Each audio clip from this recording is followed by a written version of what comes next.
নমস্কার, আজকে আমি বানাচ্ছি কাঁচা আমের জেলি চাটনি। এর জন্য কী কী উপকরণ লাগবে, এই যে কাঁচা আম, 3টে কাঁচা আম নিয়েছি।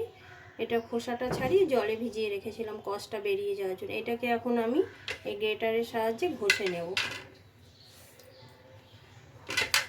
এইটা এইভাবে ঘষে নিতে হবে, এই যে এইভাবে ঘষে নিতে হবে। এবার পাতলা পাতলা করে বেরোবে।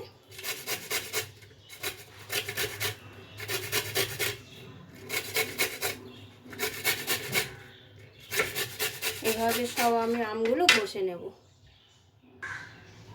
এই যে আমার আমটাকে গ্রেট করা হয়ে গেছে, এবার আমি বানিয়ে নিচ্ছি।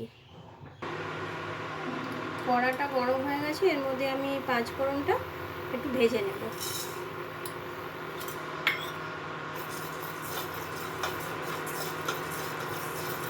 হালকা করে ভেজে নিতে হবে।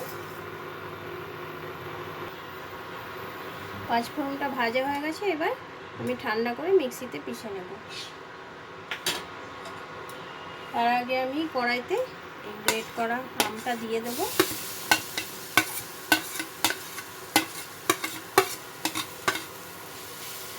আর এর মধ্যে সামান্য জল দিয়ে দেব।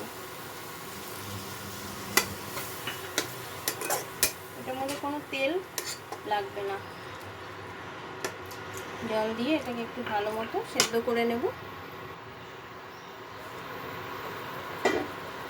এটা সেদ্ধ হয়ে এসছে, এর মধ্যে এখন আমি চিনি মিলিয়ে দেব। 1 চামচে, 2 চামচে, 3 চামচে, যার যতটা মিষ্টি লাগবে ততটাই দেবেন। আমটা খুব বেশি টক হলে দেবেন, নয়তো এটা টক ঝাল মিষ্টি খেতেই বেশি ভালো লাগে। 4 চামচে দিয়ে দিলাম, আর 1 চামচে, 5 চামচে আমি দিয়ে দিলাম। চিনিটা ভালো মতো মিলিয়ে নেব। আমি আর 1 চামচে দিয়ে দিচ্ছি, মোট 6 চামচে। কারণ মনে হলো একটু টকটা বেশি। যতটা মিষ্টির দরকার যার ততটা দিয়ে নেবেন, তাহলেই হয়ে যাবে। চিনিটাও গলে এসছে। চাটনিটা অনেকটাই গাঢ় হয়ে এসছে। এর মধ্যে আমি একটু গোলমরিচের গুঁড়ো দিয়ে দেবো।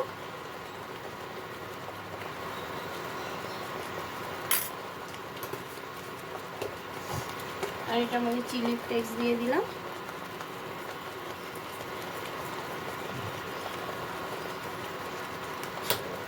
মিলিয়ে নেব।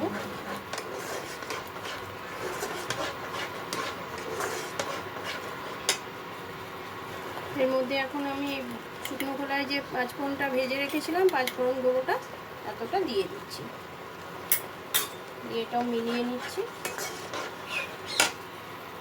আর এর মধ্যে এই ভিনিগারটা আমি মিলিয়ে দেব। এই যে ভিনিগার ঢাকনের মধ্যে নিয়েছি, এটা একটু মিলিয়ে দেব। ব্যাস, চাটনি আমার কমপ্লিট। এবার এটা আমি সার্ভ করে নেব। এই যে কাঁচা আমের জেলি চাটনি আমার কমপ্লিট। মানে এটা খেতে এত সুন্দর লাগে, কাউকে না বললে পরে যে এটা আমের চাটনি কেউ বুঝতেই পারবে না। আর ভিনিগারটা দিলাম যাতে অনেক দিন রেখে খাওয়া যেতে পারে, এই জন্য। কেউ না চাইলে একটু লেবু রসও দিয়ে রাখতে পারবেন।